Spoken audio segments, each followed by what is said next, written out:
నమస్తే ఓర్గల్లు 9 న్యూస్ ఛానల్కి స్వాగతం. తెలంగాణలో కాంగ్రెస్ ప్రభుత్వం అధికారంలోకి వచ్చిన 10 నెలల్లోనే 55,000 ప్రభుత్వ ఉద్యోగాలు ఇవ్వడం రికార్డ్ అని మంత్రి ఉత్తమ్ కుమార్ రెడ్డి అన్నారు. కాంగ్రెస్ అధికారంలోకి రాగానే నిరుద్యోగ సమస్యపై దృష్టి పెట్టామని చెప్పారు. రాష్ట్రానికి 10,000 కోట్ల పెట్టుబడులు తీసుకొచ్చామని, తద్వారా వేల మందికి ఉపాధి కల్పించామని ఆయన పేర్కొన్నారు. ఓవైపు ప్రభుత్వ రంగం, మరోవైపు ప్రైవేట్ రంగాలపై ఫోకస్ పెట్టామని పేర్కొన్నారు. రాష్ట్రానికి 60,000 ఐఐటి సెంటర్లను అడ్వాన్స్ ట్రైనింగ్ సెంటర్లుగా మార్చామని గుర్తు చేశారు. 10 ఏళ్లలో చేయలేని పనులు ఒక్క ఏడాదిలో చేస్తున్నామని మంత్రి శ్రీధర్బాబు అన్నారు. పెద్దపల్లి యువజన వికాస సభలో పాల్గొన్న ఆయన పెద్దపల్లి నియోజకవర్గంలో 100 కోట్లతో అభివృద్ధి పనులు చేపట్టామని తెలిపారు. కేబినెట్ మంత్రులు 2023 డిసెంబర్ 7వ తారీఖున ప్రమాణ స్వీకారం చేయడం జరిగింది. ఈ సంవత్సరం పాటు చేసిన కార్యక్రమాల్లో ఒక అద్భుతమైన కార్యక్రమం, ఒక గొప్ప కార్యక్రమం మా తమ్ముళ్ళు చెల్లెల కోసం నిరుద్యోగ సమస్యపై దృష్టి సారించి ప్రభుత్వంలో 55,000 వేకెన్సీస్ భర్తీ చేయడం జరిగింది. 10-11 నెలల్లో 55,000 వేకెన్సీస్ ప్రభుత్వ ఉద్యోగాలు ఇవ్వడం జరిగింది. ఒక్క టీచర్ రిక్రూట్మెంట్ కూడా జరగలే. 10 నెలల్లో రేవంత్ రెడ్డి గారు, బట్టి విక్రమార్క గారు ఈ కాంగ్రెస్ ప్రభుత్వంలో 11,000 టీచర్ల నియామకం జరిగింది. ప్రైవేట్ రంగంలో కల్పించబడుతున్నాయి కంపెనీలు, ఉత్పాదక కంపెనీలు, మ్యానుఫ్యాక్చరింగ్ కంపెనీలు, ఫార్మా కంపెనీలు, రకరకాల కంపెనీలు హైదరాబాద్కి, తెలంగాణకి తీసుకొచ్చి చేస్తారు. అన్ని నియోజకవర్గ కేంద్రాల్లో పెద్దపల్లితో సహా ఐటీఐలొక్క అడ్వాన్స్ ట్రైనింగ్ సెంటరు మంత్రిగా, ఈ జిల్లా ఇన్ఛార్జ్ మంత్రిగా నేను కొన్ని విషయాల్లో పాలకుర్తి లిఫ్ట్ ఇరిగేషన్ స్కీమ్కి ఈ యొక్క నీటి పథకాలు ఈ వరి పంటలో అగ్రగామి నియోజకవర్గాల్లో జిల్లాలో ఉంది. మీ అందరికి చెప్తున్నా, వానాకాలం పంట తెలంగాణలో వరి పంట పండిందని 66.7 లక్షల ఎకరాల్లో 153 లక్షల మెట్రిక్ టన్ల వరి పండిందని, మరి వరి రైతులందరికీ కూడా మేము ధన్యవాదాలు, శుభాకాంక్షలు, అభినందనలు తెలియజేస్తూ రైతు సోదరులందరికీ మేలు జరుగుతుందని మనవి చేస్తూ రిజర్వాయర్ ఏర్పాట్లో కానీ మా ప్రాంతంలో కావాల్సింది నేనేమైనా చెప్తే మళ్ళా మా డిప్యూటీ సీఎం గారు, మా సీఎం గారు ఇంకెన్ని అడుగుతా ఉంటారు. మా టేలెంట్ ప్రాంతాలకు సంబంధించి సాగునీటి వ్యవస్థను మా ప్రాంతంలో కట్టిన 3 బ్యారేజీలు, నా నియోజకవర్గంలో కట్టిన మొత్తం 3 బ్యారేజీలు. ఆ 3 బ్యారేజీల ద్వారా ఒక్క ఎకరం కూడా సాగు జరగదు. పెద్దపల్లి మీదుగా, రామగుండం మీదుగా ఈ కాళేశ్వరం ప్రాజెక్టు వారు కట్టింది మా ఉమ్మడి జిల్లాకు ఒక్క ఎకరానికి కూడా నీరు అందకదు. ఈరోజు వాటి ద్వారా నీరు అందకపోవటంతో ఈ ప్రాంత ప్రజలు అందరూ కూడా అన్యాయానికి గురైనారు. వారికి న్యాయం చేయాల్సిన బాధ్యత మేము తీసుకున్నాం. మీ అందరి సహకారంతో మా ప్రాంతంలో ఉన్న పోతారమ్మ లిఫ్టే కానీ, రామగుండం ప్రాంతానికి సంబంధించి శాఖ మంత్రి, మన ఇన్ఛార్జ్ మంత్రి గారు, సీఎం గారికి, గౌరవ మంత్రులందరికీ, పెద్దపల్లి జిల్లా, ఉమ్మడి కరీంనగర్ జిల్లాకు సంబంధించిన ప్రాంత వాసులందరి తరఫున పేరు పేరున వారికి హృదయపూర్వకంగా కృతజ్ఞతలు తెలియజేస్తూ సెలవు తీసుకుంటాను. జై హింద్. హైదరాబాద్లో దివంగత నేత, తెలంగాణ మాజీ సీఎం రోషయ్య విగ్రహం ఏర్పాటు చేస్తామన్నారు సీఎం రేవంత్ రెడ్డి. రోషయ్య వర్ధంతి సభలో మాట్లాడిన రేవంత్, రోషయ్య ఆర్థిక సామర్థ్యతతోనే తెలంగాణ మిగులు రాష్ట్రంగా ఏర్పడిందన్నారు. ప్రతిపక్షంలో ఉన్నప్పుడు ప్రశ్నించాలి, ప్రభుత్వంలో ఉన్నప్పుడు సమస్యలు పరిష్కరించాలని రోషయ్య సూచించారని చెప్పారు. ట్రబుల్ షూటర్గా రోషయ్య కీలక పాత్ర పోషించారు కాబట్టే వైఎస్ఆర్ పని ఈజీ అయిందన్నారు సీఎం రేవంత్. 16 ఏళ్లు రోషయ్య ఆర్థిక మంత్రిగా పనిచేశారని చెప్పారు రేవంత్. సీఎంలు ఎవరున్నా నెంబర్ 2లో రోషయ్య ఉండేవారన్నారు. రోషయ్య ఎప్పుడూ పైనున్న వారిని దాటాలనుకోలేదన్నారు.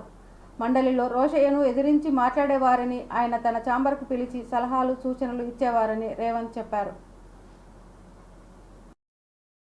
మంది ప్రముఖులు, ముఖ్యంగా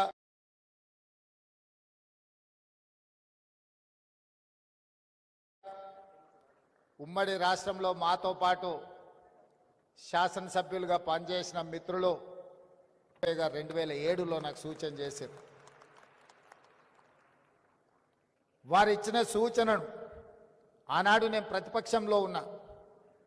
గారు ప్రతిపక్ష శాసన మండలి సభ్యుడు అని చూడకుండా ఉమ్మడి రాష్ట్రానికి చదువుకున్న ప్రజాప్రతినిధులు ప్రజా సమస్యలను అవగాహనతో చట్టసభలలో మాట్లాడితే మన యొక్క గౌరవం పెరుగుతుందన్న ఆలోచనతోటి ఆ రోజు రోసయ్య గారు నాకు సూచన చేయడం జరిగింది.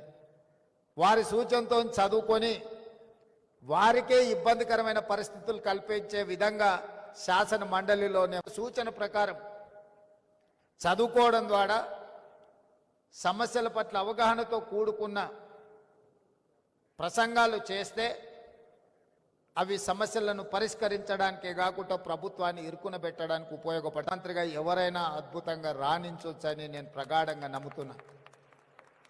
ఎందుకంటే ముఖ్యమంత్రిగా చదువుకొని రాకపోయినా గతం గురించి సంపూర్ణమైన అవగాహనతో భవిష్యత్తు ప్రణాళికలతో రోసయ్య గారు సిద్ధంగా కూర్చునేవాళ్ళు. తెచ్చుకోవాలి అని అంత బలంగా వారి ముద్ర చట్టసభల మీద వేసినరు. అలా ఆర్యవైశ్య మిత్రులను ప్రభుత్వంలో కూడా భాగస్వాములను చేయాల్సిన అవసరం ఉన్నదని తప్పకుండా మీ అందరి మనసుల్లో ఏముందో గారి విగ్రహం పెడితే బాగా పేరు మీద అభివృద్ధి చేసే తప్పకుండా రాష్ట్ర ప్రభుత్వం ఒక మంచి ప్రాంతాన్ని మీరు చూసి ప్రభుత్వానికి సూచన చేయండి. మా ఆర్ఎండ్బి శాఖ మంత్రి కోమటిరెడ్డి వెంకటరెడ్డి గారికి ఏ ప్రాంతంలో రోజు ఇట్లాంటి ఇన్స్టిట్యూషన్స్కి రోసయ్య గారిని స్మరించుకునే అవకాశం ఇచ్చినందుకు మరొక్కసారి నిర్వాహకులకు ధన్యవాదాలు తెలియజేస్తూ సెలవు తీసుకుంటున్న మిత్రులు. తెలంగాణలో మరో 2 ఆర్టీసీ బస్ డిపోలను ఏర్పాటు చేయనున్నట్లు మంత్రి పొన్నం ప్రభాకర్ చెప్పారు. గత 15 ఏళ్లుగా రాష్ట్రంలో ఒక్క బస్ డిపో కూడా ఏర్పాటు కాలేదన్నారు. సీఎం రేవంత్ రెడ్డి ఆధ్వర్యంలో టీజీఎస్ ఆర్టీసీని అభివృద్ధి ప్రదంలో నడిపిస్తున్నామని, గడిచిన 15 ఏళ్లలో తెలంగాణ ఆర్టీసీ సంస్థ నష్టాల్లో ఉన్న టీజీఎస్ ఆర్టీసీని లాభాల బాటలో ముందుకు తీసుకుపోతున్నామన్నారు మంత్రి పొన్నం ప్రభాకర్. ఉద్యోగ నియామకాలు, కొత్త బస్సుల కొనుగోలు, ఆర్టీసీలో సంస్కరణలతో అనేక కార్మిక సంక్షేమం, ప్రజల సౌకర్యం కొరకు కృషి చేస్తున్నామన్నారు. కొత్తగా ములుగు, పెద్దపల్లి జిల్లాలో 2 ఆర్టీసీ బస్సు డిపోలను ఏర్పాటు చేయనున్నట్లు మంత్రి పొన్నం ప్రభాకర్ చెప్పారు. పెద్దపల్లి, ములుగు జిల్లాలో ఏటూరు నగరంలో 2 బస్సు డిపోలను ఏర్పాటు చేయనున్నట్లు చెప్పారు. మంగళవారం ఈ 2 ఆర్టీసీ డిపోలకు ఆర్డర్లు వచ్చాయన్నారు పొన్నం ప్రభాకర్. కాబట్టి వాళ్ళిద్దరికి కూడా ఆ 2 జిల్లా ప్రజలకి దాదాపు ఆర్టీసీ వ్యవస్థలో 10-15 సంవత్సరాల తర్వాత 2 నూతన ఆర్టీసీ డిపోలను ఇస్తా ఉన్నాం. ఇది రేవంత్ రెడ్డి గారి నాయకత్వంలో రవాణా శాఖ మంత్రిగా నాకు సంతృప్తినిస్తా ఉంది. 10-15 సంవత్సరాలుగా నష్టాల బాటలో ఉన్నటువంటి ఆర్టీసీని ఈరోజు లాభాల బాటలో తీసుకుపోతూ నూతన ఉద్యోగ నియామకాలు, నూతన బస్సుల కొనుగోలు, ఆర్టీసీ సంస్కరణలు, సంక్షేమము, ప్రజల సౌకర్యం, ప్రయాణికుల సౌకర్యం తీసుకుపోయే సందర్భంలో జిల్లా కేంద్రాలుగా ఉన్నటువంటి పెద్దపల్లి, జిల్లా కేంద్రంగా ఉన్నటువంటి ములుగులో 2 నూతన బస్ డిపోలు ఇస్తూ నిన్ననే ఆర్డర్లు తీసుకోవడం జరిగింది. ఈ ఆర్డర్లు గౌరవ సీతక్క గారికి, అదేవిధంగా ఈ పెద్దపల్లి జిల్లాకు సంబంధించిన ప్రాతినిధ్యం వహిస్తున్న శ్రీధర్ బాబు గారికి, అక్కడ స్థానిక శాసనసభ్యులు విజయరామరావు గారికి ఇవ్వడం జరుగుతుంది. ఇవి ఈ తెలంగాణ రాష్ట్రంలో ఆర్టీసీ ముందు అడుగు వేస్తుందనడానికి నిదర్శనం. 2 నూతన డిపోల ద్వారా ఆ ప్రాంత ప్రయాణికులకు, ఏటూరు నాగరం ములుగు జిల్లానేమో అది 3-4 జిల్లాల సరిహద్దు, సమ్మక్క సారక్క కేంద్రం. ఆ ప్రాంతానికి సంబంధించినటువంటి ప్రయాణికుల సౌకర్యానికి తొందరలోనే బస్ డిపో నిర్మాణం చేపట్టి ప్రయాణికులకు సౌకర్యం కలిగిస్తాం. పెద్దపల్లి పారిశ్రామిక ప్రాంతం, ఆ ప్రాంతంలో పెద్దపల్లి ఒక సెంటర్ కాబట్టి జిల్లా కేంద్రం చేసినప్పటికీ కూడా బస్ డిపో లేదు. అక్కడ శాసనసభ్యుడు మంత్రి గారి సూచన మేరకు ఈ యొక్క బస్ డిపోను శాంక్షన్ చేస్తా ఉన్నాం రవాణా శాఖ మంత్రిగా. వాళ్ళిద్దరికి కూడా ఆ 2 జిల్లా ప్రజలకు ఈ సందర్భంగా శుభాకాంక్షలు తెలియజేస్తాం. మూర్తి భవించిన స్త్రీగా తెలంగాణ తల్లిని కేసీఆర్ రూపొందించారు. ఆయన మీద కోపంతో తెలంగాణ తల్లి రూపాన్ని మారిస్తే చరిత్ర క్షమించదని బీఆర్ఎస్ కార్యనిర్వాహక అధ్యక్షుడు కేటీఆర్ అన్నారు. తెలంగాణ భవన్లో ఏర్పాటు చేసిన మీడియా సమావేశంలో ఆయన మాట్లాడారు. అధికారం ఎవరికి శాశ్వతం కాదు. నాడు ఇందిరాగాంధీ ప్రతిష్ఠించిన భారతమాత రూపాన్ని వాజ్పేయి అధికారంలోకి రాగానే మార్చలేదు.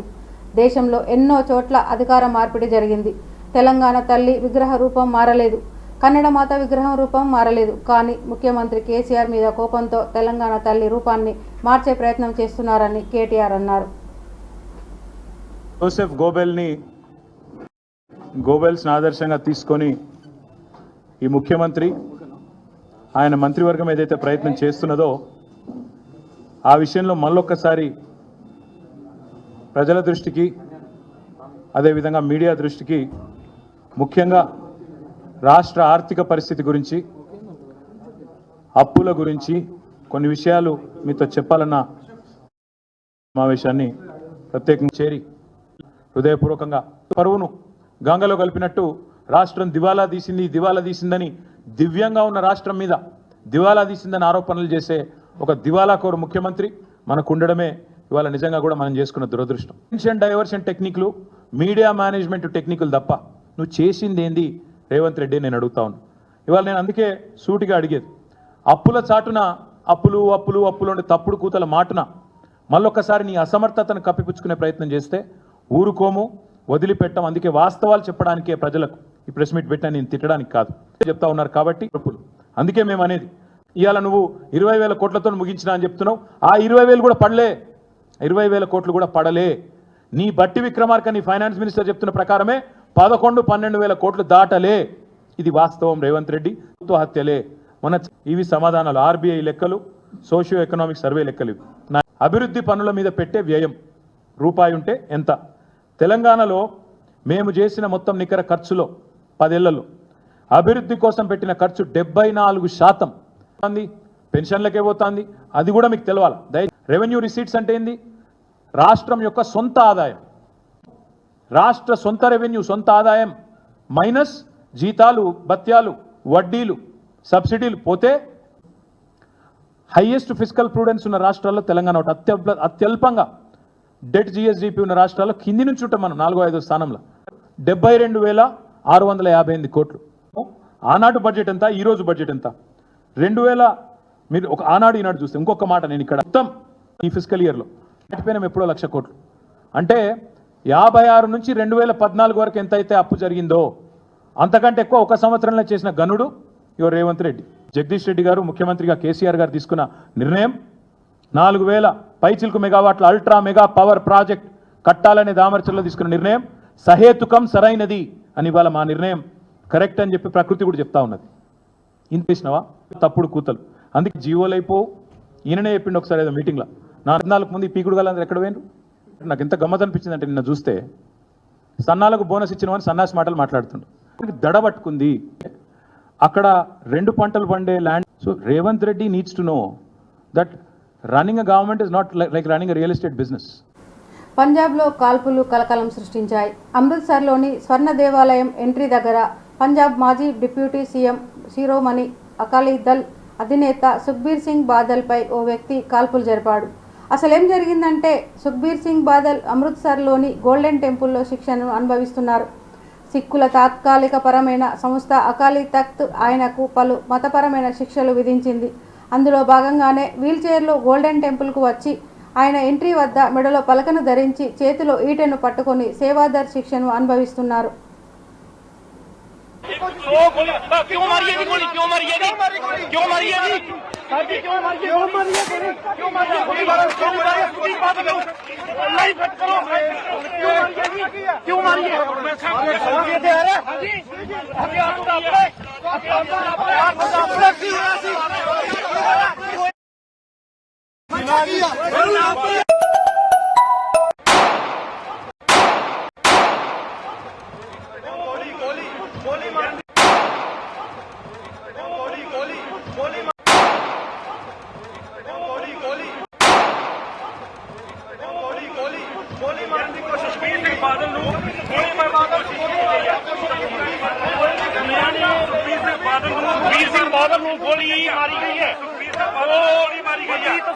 अपडेट बड़ी खबर जी साझी कर रहे हैं।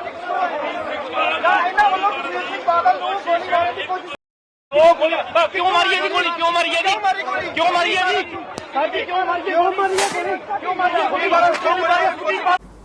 పార్లమెంటు సమావేశాలు కొనసాగుతున్నాయి. తాజాగా జరిగిన లోక్సభ సమావేశంలో కేంద్ర రైల్వే శాఖ మంత్రి అశ్విని వైష్ణవ్ కీలక విషయాలు వెల్లడించారు. అన్ని రకాల టికెట్లపై ఏటా 56,993 కోట్ల రాయితీ కేంద్ర ప్రభుత్వం భరిస్తుందని తెలిపారు. ప్రశ్నోత్తరాల సమయంలో అశ్విని వైష్ణవ్ మాట్లాడుతూ ప్రతి రైల్వే టికెట్పై భారత రైల్వే 46% రాయితీ ఇస్తుంది. ఒక్కో ప్రయాణికుడికి టికెట్పై 100 రూపాయలు వెచ్చించాల్సిన చోట 54 మాత్రమే ఖర్చు పెట్టేలా చూస్తున్నాం. ఈ రాయితీ అన్ని తరగతుల ప్రయాణికులకు వర్తింపజేస్తున్నాం అని వివరించారు. అత్యంత వేగవంతమైన రైల్వే సేవలను అడిగిన ప్రశ్నలకు ఆయన సమాధానం ఇచ్చారు. जिनका भी आज नियम 377 के अधीन मामला को उठाने की अनुमति प्रदान की गई थी, वो अपने मामलों को अनुमोदित पाठ को तुरंत व्यक्तिगत रूप से सभा पटल पर रखने की कृपा करें.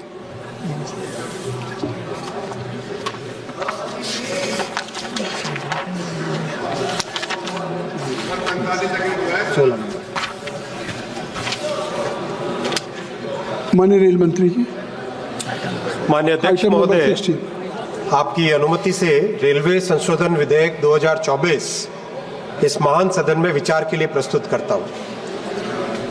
माननीय अध्यक्ष महोदय, कुछ कहना चाहेंगे? जी माननीय अध्यक्ष महोदय, पहली पैसेंजर सर्विस 1853 में चली और उसके बाद में जैसे रेलवे का विस्तार हुआ 1890 में रेलवे एक्ट बना. शुरुआत में रेलवे एक पीडब्ल्यूडी का डिवीजन था, उसी का हिस्सा था पब्लिक वर्क्स डिपार्टमेंट का. लेकिन जैसे जैसे रेलवे बढ़ती गई, कई प्रिंसली स्टेट्स ने रेलवे में काम आरंभ किया, तो एक ज़रूरत हुई कि रेलवे का एक यूनिफॉर्म नेटवर्क बने और सब जगह यूनिफॉर्म स्टैंडर्ड्स बने. इसी के लिए फैसला लिया गया 1905 में कि रेलवे को पीडब्ल्यूडी से निकाल के एक नया रेलवे बोर्ड बनाया गया और रेलवे बोर्ड की स्थापना 1905 में पहले पीडब्ल्यूडी के रेजोल्यूशन से हुई और उसके बाद में इंडियन रेलवे बोर्ड एक्ट 1905 बना, उसके द्वारा हुई. 1989 में रेलवे का पुराना कानून बदलकर नया कानून लाया गया था, लेकिन 1905 का रेलवे बोर्ड के एक्ट को उसमें एकीकृत नहीं किया गया, उसमें इंटीग्रेट नहीं किया गया. तभी कर देना चाहिए था. आज आपके समक्ष 1905 के रेलवे बोर्ड कानून को 1989 के रेलवे कानून में एकीकृत करने के लिए बिल प्रस्तुत है. माननीय अध्यक्ष जी, इस बिल के पास होने से रेलवे की एफिशिएंसी में, रेलवे के डेवलपमेंट में बहुत अच्छा अनुभव रहेगा. माननीय प्रधानमंत्री श्री नरेंद्र मोदी जी ने पिछले 10 वर्षों में रेलवे का बहुत डेवलपमेंट किया है, बहुत विकास किया है. जहां 10 साल पहले रेलवे का बजट मात्र 29,000 करोड़ के आसपास होता था, आज वो 2,52,000 करोड़ रुपए है. 60 वर्षों में जहां मात्र 21,000 किलोमीटर इलेक्ट्रिफिकेशन हुआ था, पिछले 10 वर्षों में 44,000 किलोमीटर रेलवे का विद्युतीकरण हुआ है. अध्यक्ष जी, 2014 में मात्र साल के 1,500 किलोमीटर के आसपास रेलवे के नए ट्रैक बनते थे. पिछले साल 5,300 किलोमीटर नए रेलवे के ट्रैक बने हैं. तो 10 वर्षों में सेफ्टी पे भी बहुत बड़ा फोकस रहा है. जहां यूपीए की सरकार के समय 171 एक्सीडेंट्स होते थे साल के, आज माननीय अध्यक्ष जी उसको बहुत प्रयास करके पिछले साल 40 पे आंकड़ा था, यानी 75% रिडक्शन हुआ है. फिर भी बहुत लगातार फोकस है कि इसको और भी कम करें. इस साल 29 पे है. माननीय अध्यक्ष जी, बहुत फोकस दिया गया है कि गरीबों के लिए जनरल कोच एक स्पेशल मैन्युफैक्चरिंग का प्रोग्राम चला है. इस साल के दिसंबर के एंड तक, यानी इस महीने के एंड तक 1,000 जनरल कोच एक्स्ट्रा सभी गाड़ियों में और 10,000 कोच का एक स्पेशल प्रोग्राम लिया गया है. मैं माननीय अध्यक्ष जी आपके माध्यम से इस महान सदन को निवेदन करूंगा कि रेलवे बोर्ड को रेलवे एक्ट के अंदर इंटीग्रेट करने का ये जो बिल लाया गया है, महत्वपूर्ण बिल है. इस पे चर्चा करके इसको पास करें यूनानिमसली. धन्यवाद माननीय अध्यक्ष. श्री मनोज कुमार. ఇంతటితో ఈ వార్తలు సమాప్తం. మరిన్ని వార్తలతో మళ్ళీ కలుద్దాం. చూస్తూనే ఉండండి ఓరుగల్లు 9 న్యూస్ ఛానల్.